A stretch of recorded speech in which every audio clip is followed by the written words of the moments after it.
In this video, we're gonna create a premium workwear t-shirt with less than $50. Inspired by streetwear brands such as Ben Davis, Levi's, and Carhartt, the goal is to create a custom branded piece that looks expensive while on a budget. Best of all, this is something that you guys can recreate from home, as all the supplies is something that you can find in your neighborhood. And once we design it and complete it, we're actually gonna be taking it to a trade show to see if others approve of it. To accomplish this project, I hit up my boy Trent, who owns Goodlum, to collaborate with us on this design. After seeing Trent's workwear jacket on Instagram, I knew he'd see the vision and be able to execute on the design. And he didn't disappoint, as he came through with some mock-ups that I think our team and customers are gonna love. The direction we decided was to go with the uniform, but with style. Companies such as Shoe Palace, West Coast Customs, and even Orange County Choppers were the inspiration behind this design. In addition to the workwear jacket we selected, the supplies we used in this video included scissors, brickmaker paper, and regular red vinyl. So this construction is similar to, like we said, like a Dickie work jacket or shirt. It's a zip up with 2 pockets in the front.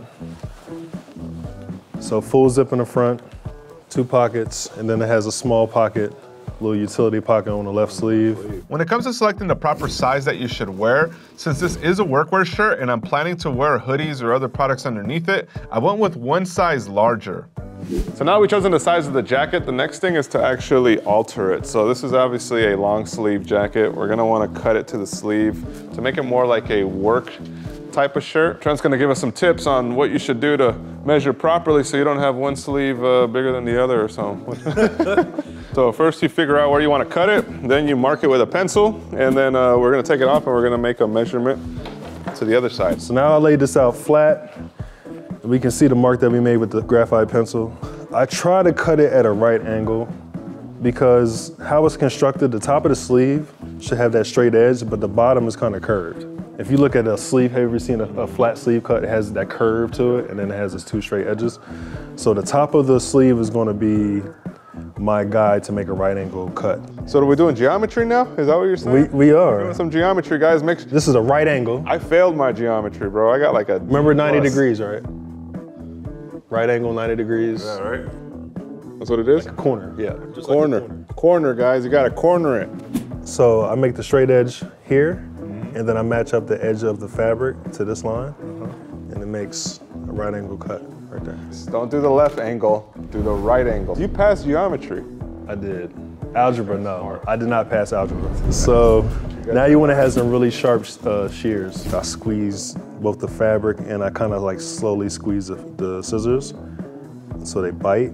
If you don't have time or if you don't have the equipment to hem this, to like fold it under and sew it, there's something called fray check.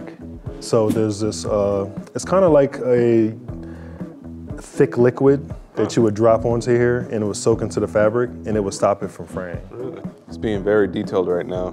Very focused. Just taking my time. You see, this is the kind of person that got an A in geometry. He's got the right angles right and he's got the cut perfect. The Pythagorean theorem. What's the Pythagorean theorem? I'm actually wondering now. I used to copy. That's the hardest part right here. I'm measuring the first cut. So this looks like about 11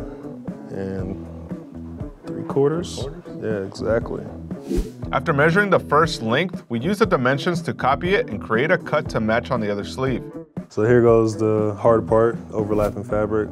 Pinch it again, just nice and firm cut. Now we have a short sleeve work shirt. Try it on now. Oh yeah, right above the elbows. How you like it? Dude, it's clean. With the shirt cut and fit check completed, the next thing we'll do is verify the size of the logo dimensions. We used a piece of paper with the dimensions that we were considering in order to confirm our selection.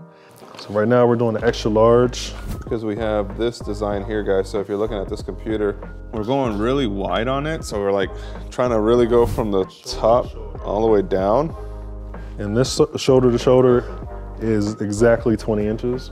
So I would say, yeah, 1/4 inch in. So when you design something, it always looks good on a mock-up. When you actually start making it, you're gonna find limitations at times, like seams, zippers, stitching areas. Those are the things you gotta work out during your first sample. Take notes of how that worked out, and then you replicate it for your other products. And once we were happy with the size, it was time to start the vinyl cutter up and start printing.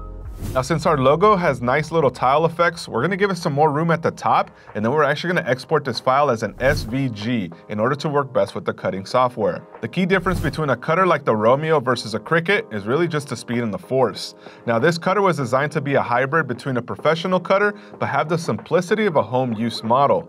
Like any cutter in the market, the settings, speeds, and force need to be dialed in before each use. It's recommended that you save these settings to the cutter and also on a piece of paper to reference for future use. It did cut through it. Let me see how. A little bit more. Oh, so it didn't cut through the whole thing. I thought it cut through the whole thing. It did for the circle on the side. Okay. I do like this about it. How precise you can move it. You could save a lot of vinyl by doing that. I think we're good. I think that's good. So what's it at? So 10 and 9? 10 and 9. All right, let's see it. Send the cutter. Now we are sending the design to the cutter. So once it's programmed, we do an area test and we verify that the cutting and all that's gonna be good. And as you can see, this cutter is actually following the path that you programmed into it. And once it's completed, the next step is to actually weed out the designs. When it comes to weeding, this can honestly be the most complicated part of working with maker paper. The goal is to take out all the negative space and keep what you want to print on the shirt. The trick is to pull with even pressure in a single direction, keeping in mind how your design looks to ensure that you don't actually peel anything else off. It's his geometry brain that allows him to weed fast. He's seeing it for the right angles and left angles, and the Pythagorean theorems are running through his head as he's me on the other hand would be like, wait, what's supposed to be out? What's supposed to be in? I don't know, failed geometry. Guys, when it comes to math and geometry, I personally struggle, and when it comes to securing a domain name for your brand, it can be a struggle. But I'm here to tell you that .store is making it easy and possible for you to secure a powerful domain name for your brand. Now, .store made this video possible, and I want to give them a huge shout out for doing so. Now, in case you don't know, a domain name is the place that a customer clicks on to go to your website. And if you got anything other than a .store, you're losing out on potential traffic. .store is helping sellers establish their brand through powerful domain names and is the domain name for sellers. Now, a domain name is a link that customers click on to go to your website, and the website's ending in .store tells customer that your website is an online store and instantly associates it with selling. Now, e-commerce stores using this domain include Rihanna.store and even MrBeast.store, which are both multi-million-dollar businesses. In fact, Mr. Beast ditched the usual.com for a .store because he thought it was a better fit for his online store. A website that ends in .store tells your customers right away that they're stumbled upon an online store and helps you stand out from those long and confusing website names.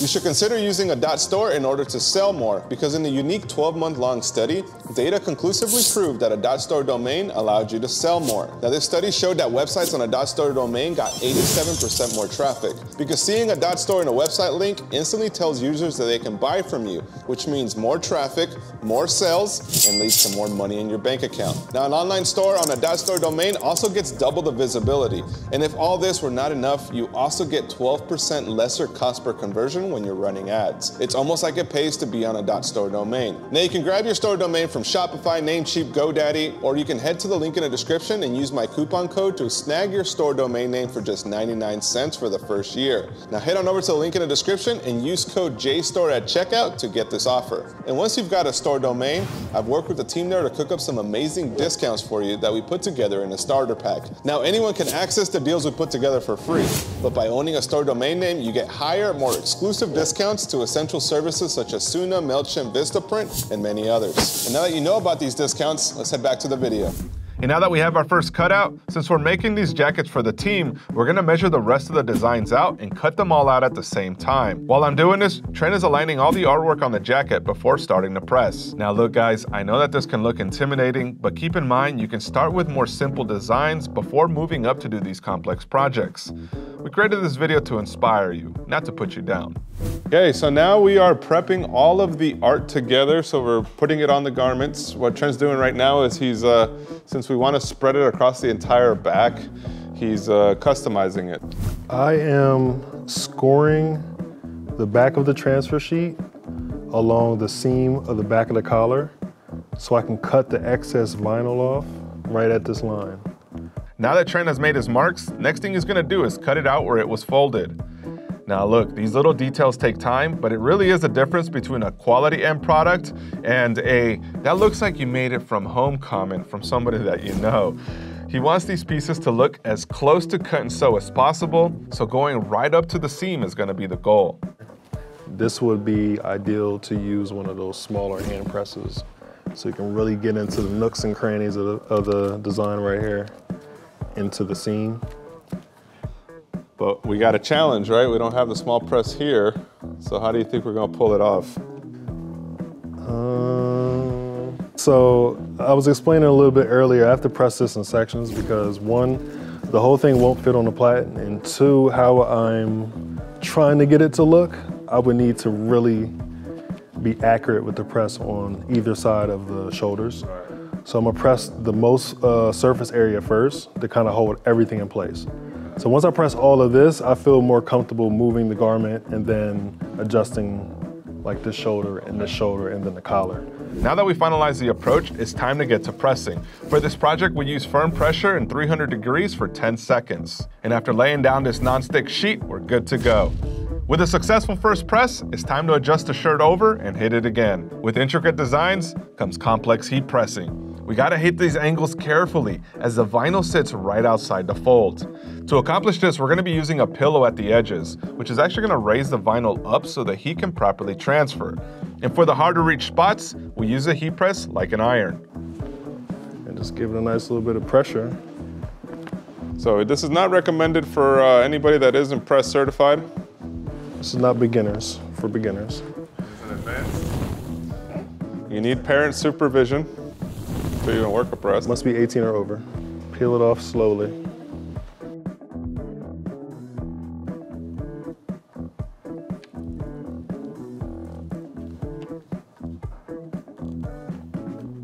Woohoo! Check that out, guys. As you can see, the higher the details, the cleaner the look. But if you're watching this video right now thinking, man, that looks way too complicated, I want to let you know that you can get similar results with press art that we have available on our website at StreetCrafter.com. StreetCrafter allows you to print clothes from home like a pro. We have all the supplies and tools that you need to start printing and making money. All you got to do is upload your graphics and you're good to go. I invite you to give us a try, so make sure you use discount code SCUniform to get 20% off your first order. Man, now that the most complex part of this workwear shirt is completed, it's time that we add the rest of the designs using brick maker paper. Now we decided to use brick as it's gonna actually elevate the design, so it's not just gonna be a flat vinyl. This will give it texture and really make this overall graphic stand out on this workwear shirt. This is how you get your Weeder unit certification. We got a badge that's called Weeder unit. Okay, he's got a nice little rockabye baby type of approach. What do you call this one? The wiggle? Yeah, we're calling the wiggle now. Wiggle it up and down, back and forth. And after testing the pressure and speed, we're ready to start mass cutting the fonts. And since we have 4 uniforms to create, we'll actually program all the designs to cut at the same time. The beauty about this cutter is that you can actually feed the entire roll in the back, and it will pull it through and cut all the designs at once. We will then weed out all the negative space and place the positive ones onto the shirt.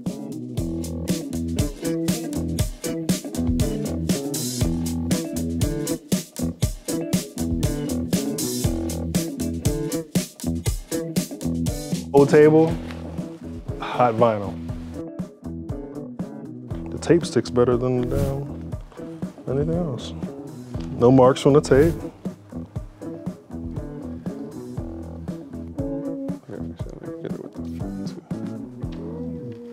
That's solid.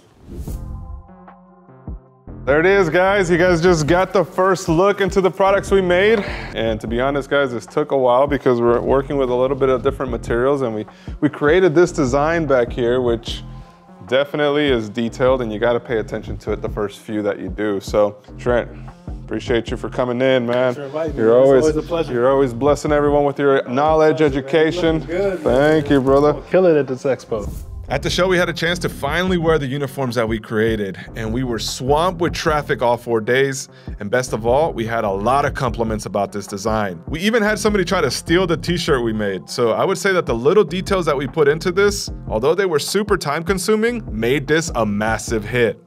There you have it, guys. The product that we created is completed, and however you decide to design it, just know that doing it the StreetCrafter method allows your brand to really stand out from the competition.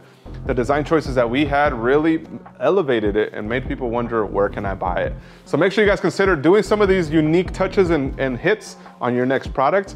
And if you're designing a clothing brand and you're looking to elevate it to become a luxury brand, I highly encourage that you guys check out this video here where we dive into different printing techniques, how you can elevate a $50 cost into $500 or more printing from home. Check out that video there and subscribe here for more.